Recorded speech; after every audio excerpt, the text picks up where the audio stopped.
Abraha काबा से इतनी नफरत क्यों करता था कि 60,000 फौज को लेके काबा पर हमला कर दिया, क्योंकि मक्का पूरे अरब के लिए सबसे मुकद्दस जगह बन गई थी। पूरे अरब से लोग मक्का इबादत के लिए आते थे, जिसकी वजह से चंद लोग बहुत पैसा कमा रहे थे।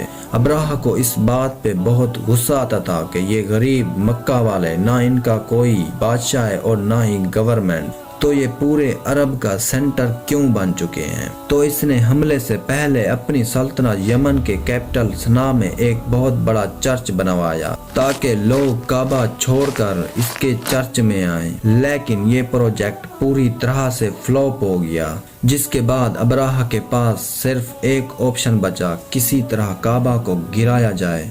अब्राहा किसी बादशाह के घर पैदा नहीं हुआ था, बल्कि ये रोमन एम्पायर के एक छोटे से शहर के एक छोटे से बिजनेसमैन का गुलाम था। असल में मसला ये था कि यमन और हबशा की लड़ाई बहुत अरसे से चल रही थी, क्योंकि यमन मोस्ट डोमिनेटेड बाय थ्यूज यहूदी और हबशा में सारे क्रिश्चियंस रहते थे। तो होना क्या था, पहले यहूदियों ने हमला किया और क्रिश्चियन इलाकों में बहुत सी तबाही मचाई, जिसके बाद रोमन एम्पायर सुपर पावर को बहुत गुस्सा आया। तब भी क्रिश्चियन ही सुपर पावर थे। रोमन एम्पायर ने हबशा में मौजूद अपने क्रिश्चियन भाइयों की मदद करके यहूदियों की सल्तनत हमेशा के लिए खत्म कर दी, और इन्होंने इस काम के लिए अपने ही गुलाम को भेजा, जिसका नाम था अब्राहा, जो 1,00,000 फौज लेकर गया और यहूदियों की तबाही मचा दी। इस जीत के बाद अब्राहा बहुत स्ट्रोंग हो गया और इसने यमन को अपने ही मुल्क हबशा से अलग कर दिया। हबशा के बादशाह को इस बात पे गुस्सा आया और इसने एक फौज भेजी, लेकिन इस बार अब्राहा के खिलाफ इसकी नई फौज ने अपने ही जनरल को कत्ल करके अब्राहा के सामने पेश किया। इसके बाद अब्राहा पूरे अरब में सबसे ताकतवर बादशाह बन गया। इसका इन्फ्लुएंस पूरे अरब में फैल गया, सिवाय एक चीज के, हर साल पूरे अरब से हजारों लोग मक्का के तवाफ के लिए जाया करते थे। तो अब्राहा ने सोचा इसमें कौन सी बड़ी बात है, हम भी बनवा देते हैं। तो इसने कैपिटल में एक बहुत बड़ा चर्च बनवाया, इसको पूरी दुनिया के हीरे जवाहरात से भर दिया। ये बिल्डिंग पूरे अरब में सबसे खूबसूरत बिल्डिंग थी।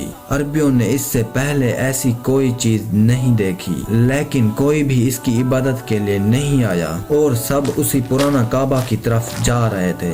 इतना खर्चा और इतना कुछ करने के बाद भी जब अब्राहा फेल हुआ तो उसके पास एक ही ऑप्शन बचा, किसी तरह काबा को गिराया जाए। तो उसने 60,000 लोगों की फौज जमा की और काबा पर हमला कर दिया। जितनी स्टोरी हमने आपको बताई है वो सिर्फ इस्लाम में ही नहीं बल्कि हिस्ट्री में भी लिखी हुई है, जो कि पुराने जमाने के अरबी क्रिश्चियन से उठाई हुई है। इन सब में अब्राहा बहुत बड़ा बादशाह था, लेकिन इसका मक्का जाने का कोई भी जिक्र नहीं है। लेकिन रेसिंग फाउंडिंग्स में कुछ ऐसी क्रिश्चियंस मिली हैं जिसमें क्लियरली लिखा हुआ है कि जिसमें इसको पूरी तरह से शिकस्त मिली थी। तो अब बड़े बड़े हिस्टोरियन भी इसको मक्का पर हमले को करार देते रहे हैं, जिसमें अब्राहा अपने हाथियों को भी साथ ले गया।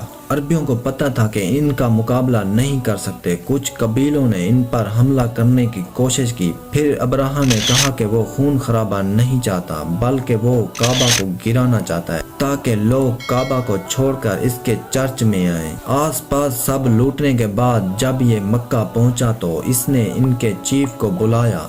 तो अब्दुल मुत्तलिब ने आकर कहा कि मेरे कुछ ऊंट आपने कब्जा किए हैं, वो मुझे वापस कर दें। तो अब्राहा ने हंसकर कहा कि मैं तो तुम्हें बहादुर शख्स समझता था, तुम्हें तो अपने ऊँटों की टेंशन पड़ी है। अगले दिन अब्राहा ने अपनी फौज को हमले का हुक्म दिया तो फिर इसका हाथी रुक गया। बहुत कोशिश के बाद भी वो नहीं हिला। उसी वक्त आसमान से कुछ परिंदे आए, हर एक के मुंह में पत्थर था। वो ऐसे परिंदे थे कि ना उस दिन से पहले किसी ने इन्हें देखा और ना उस दिन के बाद, और वो अब्राहा की फौज को टारगेट कर कर के मार रहे थे। जैसे ही पत्थर इनके जिस्म को लगता था वो अपने ही गोश्त को निकाल लेते। इस हालत में अब्राहा की फौज वापस भाग गई। अब्राहा की 60,000 फौज तबाह बर्बाद हो गई। मक्का के ये कुरैश की ये जीत पूरे अरब में फैल गई। इस वाक़े के बाद पूरे अरब को मक्का के तवाफ के लिए और भी लोग आने लगे और हर साल आकाश का अजीमुल शान मेला सजने लगा। मक्का वालों की दौलत डबल ट्रिपल आसमान से बातें करने लगी। फिर अचानक एक दिन ईरान के बड़े टेम्पल में जो आग सालों से जल रही थी वो बुझ गई और उसी दिन मक्का में एक यतीम बच्चा पैदा हुआ जिसका नाम था हजरत मोहम्मद सल्लल्लाहु अलैहि वसल्लम। सब्सक्राइब।